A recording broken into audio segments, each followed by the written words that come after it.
Hello, OHR. I'm excited to share the 2023 Federal Employee Viewpoint Survey results with you. For the 2023 survey, the cutoff date for staff to be eligible to participate was November 30th, 2022. The survey had a total of 90 questions compared to 99 from the previous year. The return to the physical workplace questions were removed, along with 2 oddly worded questions from my work unit and my work experience. Questions were also added to 2 categories. 3 were added to my organization and then 2 to my work experience. And then there was a group of questions from the 2022 survey called Employee Experience, which has now become an official index. So although this is a new index for 2023, we have 1 year of comparison data. It measures the extent to which employees are gauged by their work and their organization. Now this is different from the EEI as that measures the conditions of engagement.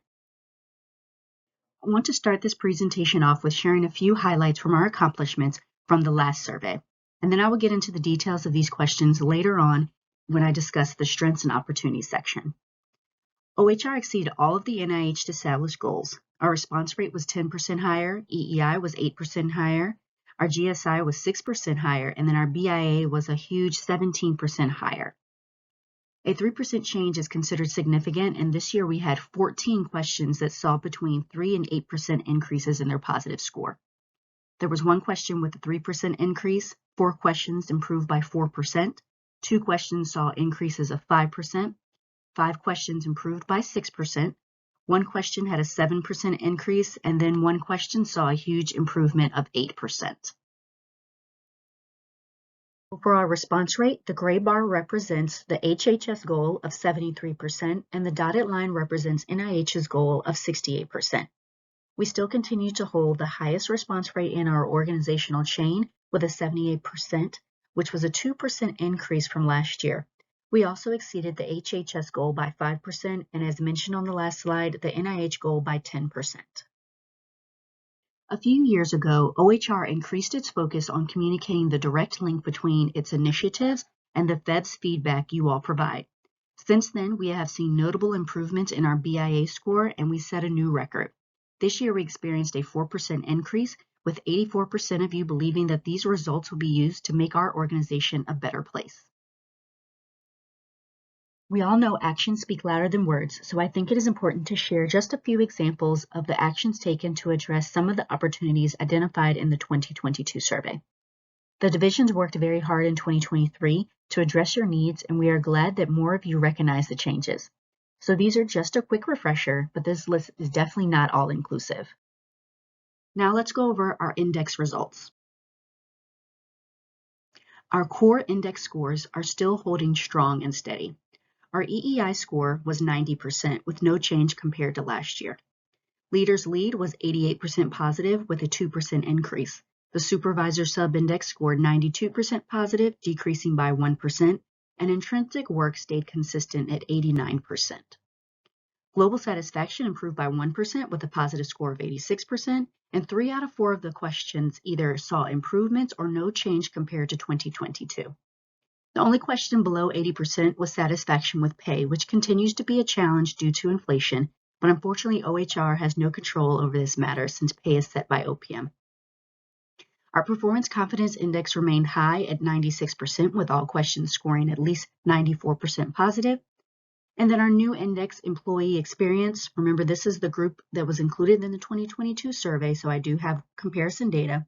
It dropped by 1%, but is still holding strong with a positive score of 85%.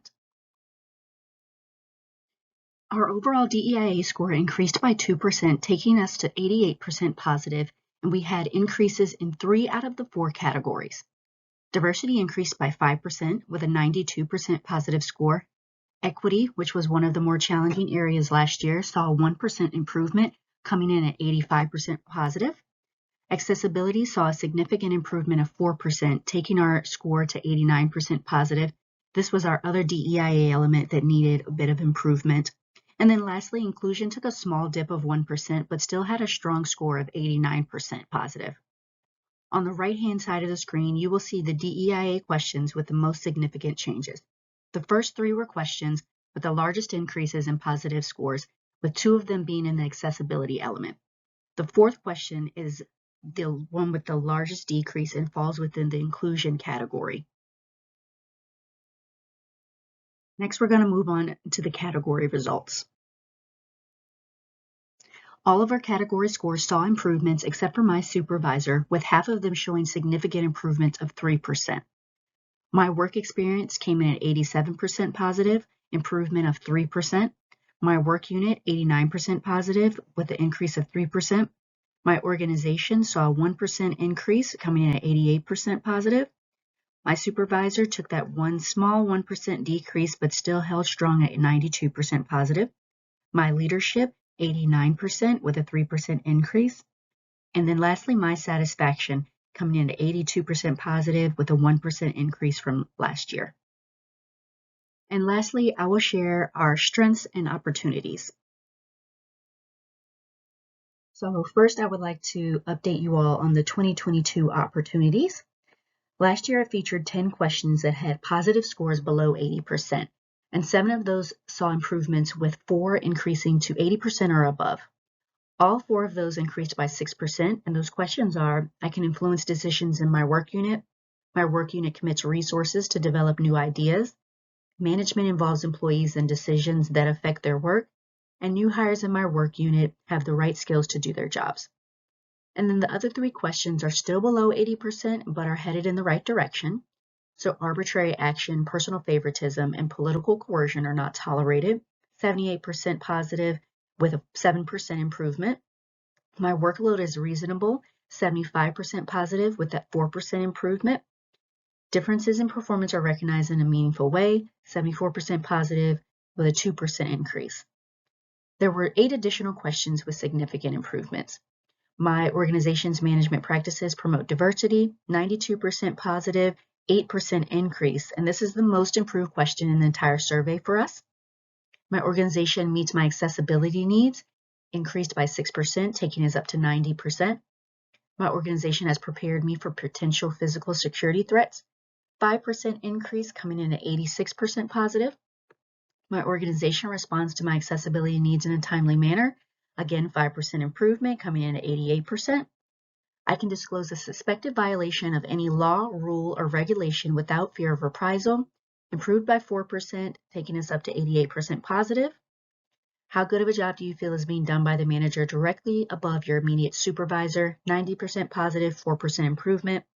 Our BIA mentioned earlier took a 4% increase, bringing us up to 84% positive.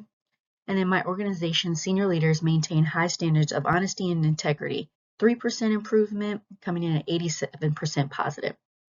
And then lastly, we did have 4 questions that had decreases of 3% or more.